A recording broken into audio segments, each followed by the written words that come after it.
रास्ते ब्लॉक कर दिए गए। बहुत शुक्रिया अखलाक आपका भी, शौकत अली आपका भी बहुत शुक्रिया।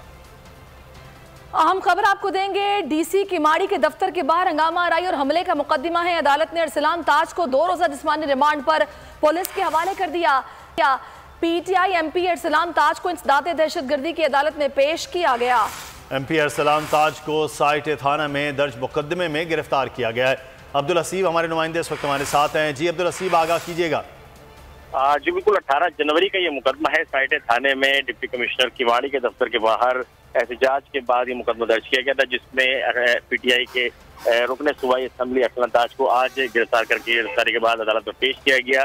पाकिस्तान तहरीक इंसाफ के वकला ने अदालत के रूबरू ये मौके में इख्तियार किया कि अरसलान ताज को गलत बुनियादों पर गिरफ्तार किया गया है। जिस वक्त ये मुकदमा है, जिस वक्त ये वकूआ है, उस वक्त अरसलान ताज चंद असेंबली में थे। इसके साथ साथ तहरीक इंसाफ के वकला ने मुकदमे से नाम खारिज करने की दरख्वास्त की थी। अदालत ने 2 रोजा जिस्मानी रिमांड पर अरसलान ताज को पुलिस के हवाले किया है और साथ साथ ये पुलिस को हिदायत भी की गई है कि जो तहरीक इंसाफ के वकला की ने जिन मामला की निशानदेही की है उन पर भी तहकीकात की जाए और इससे मुतालिक जो शवाहिद हैं वो अदालत में पेश की जाए।